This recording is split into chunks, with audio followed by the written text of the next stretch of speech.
إن أعجبك الفيديو لا تنسى الإعجاب والاشتراك في القناة.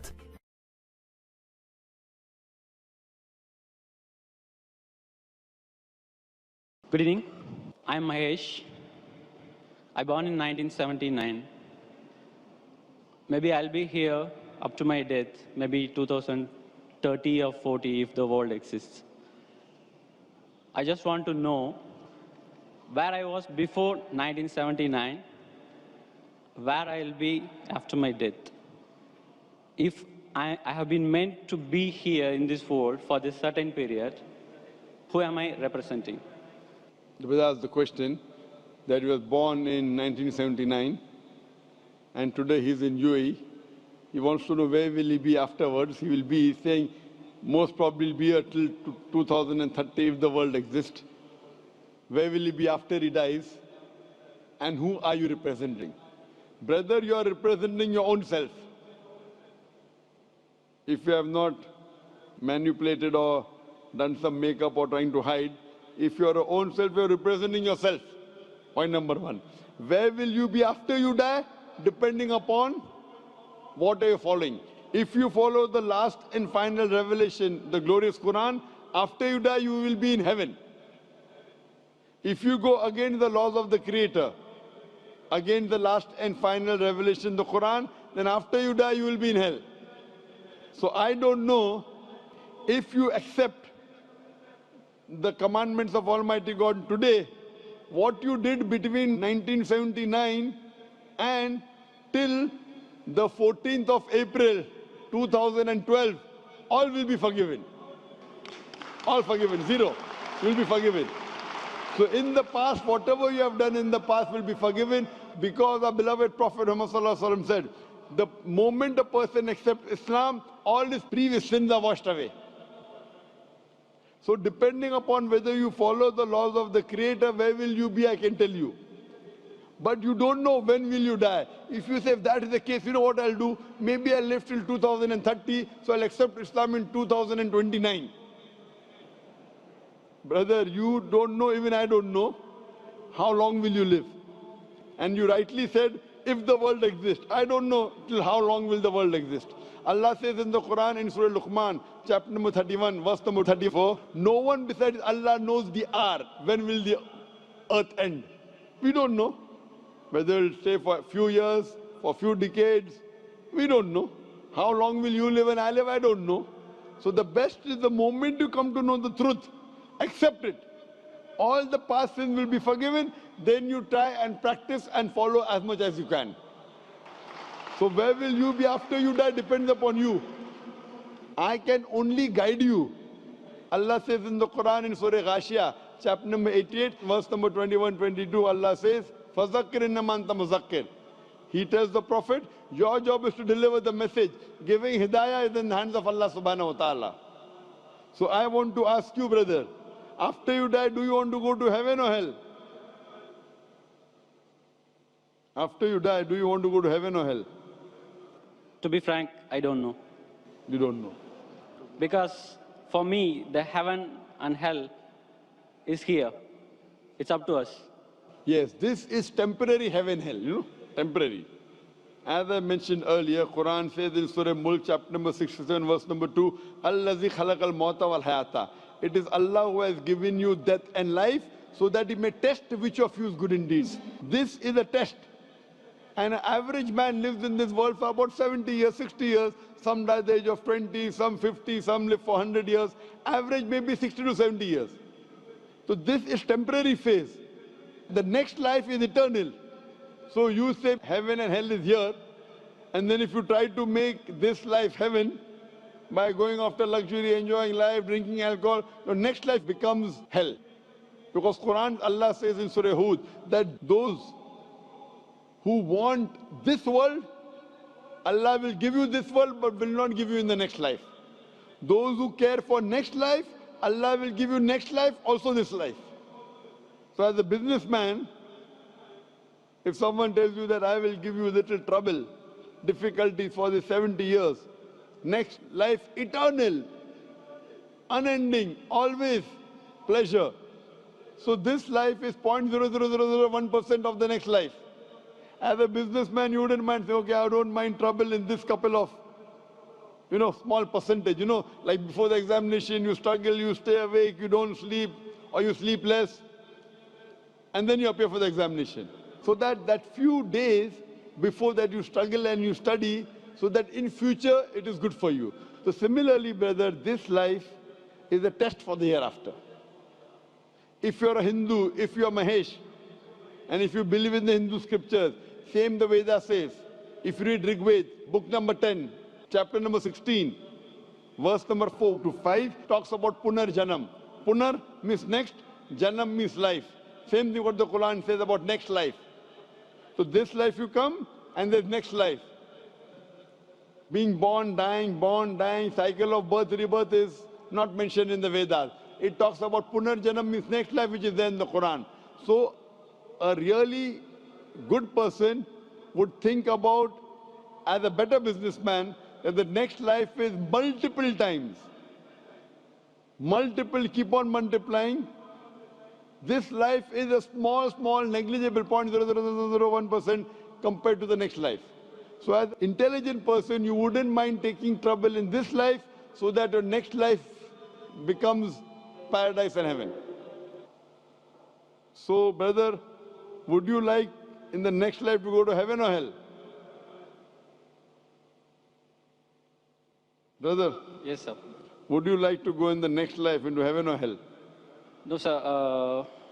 I don't think I will be having a next life, because if I am going to have a next life.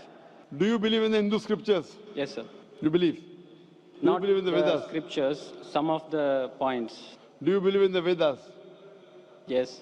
I don't know big about the Vedas. But you believe it to be sacred, correct? Sorry? Do you believe it to be from God? No, I feel I am God.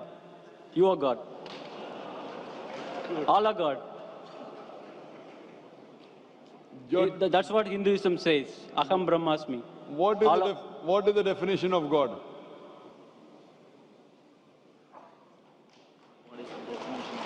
I don't know. I am God, you are God. What is the definition of God? I don't know. That means you don't know, I don't know. I know myself. Okay. You say you are God, I am God. We all are part of God. I am asking you what is the definition of God, and you say I don't know. Are you talking English or what? I'm talking English. What is the definition of God? I cannot define, sir. Just I can feel. So without defining, you're saying you are God and I am God? But I can realize, sir. God is everywhere in all of us. What is the definition of God? Then I will say whether God is everywhere, you are God or not. First, give me the definition of God. If your definition of God is only wrong, I said, this is not God what I'm talking about. What is the definition of God? I don't know to define, sir, exactly in words. So that means you do not believe. I'm not talking about the God which you're talking about. So you should ask me what is the definition when I have tell you. Yes, sir. Can you explain me? If you don't know what you should do, you should ask or not. Yes. So ask me, I will tell you.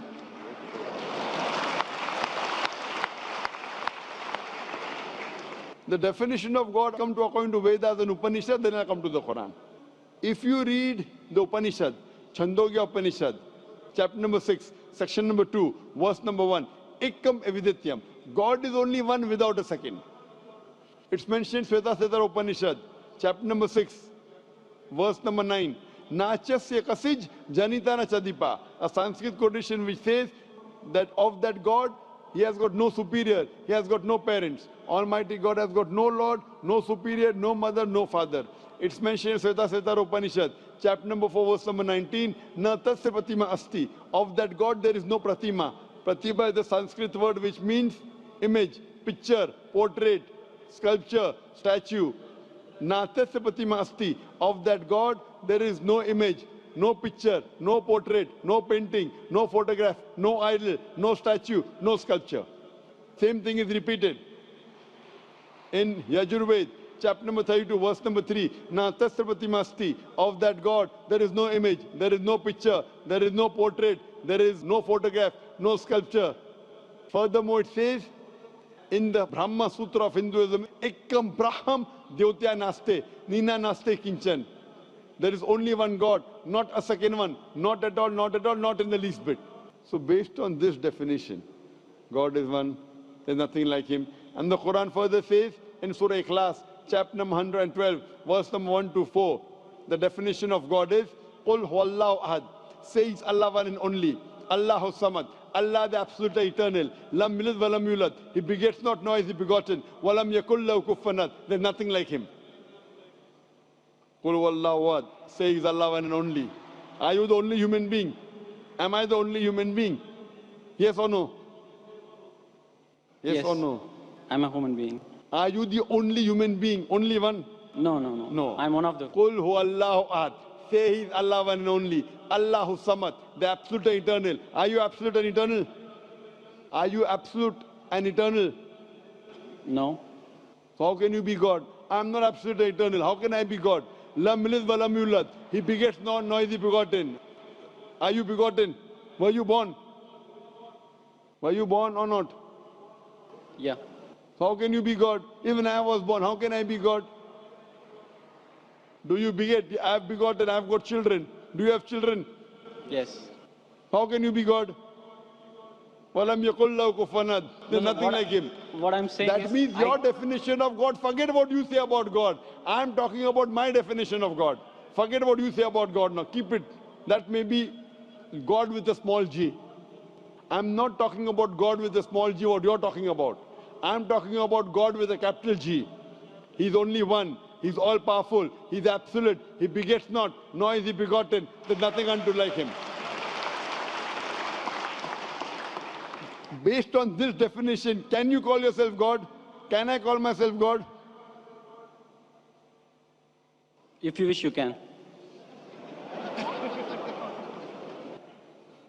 I asked you the question, are you born? You're saying yes. If you wish, then you'll be called a lunatic. No, sir. What I'm feeling is, What I am a I'm part of the God. You were saying the only one God, no? I feel I am the part of it. The big one. We all are part of it. Maybe we got detached, as like this world got detached from the sun. That is your definition of God. That's not the definition of God of Vedas. It's not the definition of God of Quran. So therefore I say this God is a different God. I'm not talking about the God that you believe in. I'm talking about the God which I believe in. He's one. He's not part of everything. Your God, forget about it. Keep it at the side now. Fine? The God, what you're talking, keep it at the side. I'm talking about the definition of my God. You understand? He is only one. He's all powerful. Are you all powerful? Are you all powerful? Not all powerful. So you are not the God I'm talking about. What God you're talking about, keep that God aside. Okay. Okay? My God I'm talking about. Therefore, La ilaha, there is no God. All the other false gods are wrong. You keep it aside. I'm talking about the correct definition. Someone is talking about 2 plus 2 is equal to 5. That equation, keep it at the side. The God that I'm talking about, the entity I'm talking about, He is one. He is all powerful. He is absolute. He begets not, nor is he begotten. He is not born. He does not give birth to anyone. And there's nothing like him. He's only one. Do you believe in such a God? No, sir, I don't believe. That's the problem. That means you are not believing in the true God. My request to you is, you read your Hindu scriptures, all the quotation I gave, go and read the translation of the Quran, try and find out the true God. Not these fake gods, I am God, you are God. I don't consider myself God. You are calling me God, so I'll say yes, I'm God. I'm not a fool to accept you that I'm God. You want to go to hell, go. I don't want you to take me to hell. I'm going to go to heaven, I want to take you to heaven. But to take you to heaven, if I agree with you that you're God and I'm God, we both will go to hell. I prefer we both go to heaven. Therefore, I request you read your scripture, the Vedas, the Upanishad, read the Quran, educate yourself, and join me, we both will go to heaven, inshallah. Thank you. إن أعجبك الفيديو لا تنسى الإعجاب والاشتراك في القناة.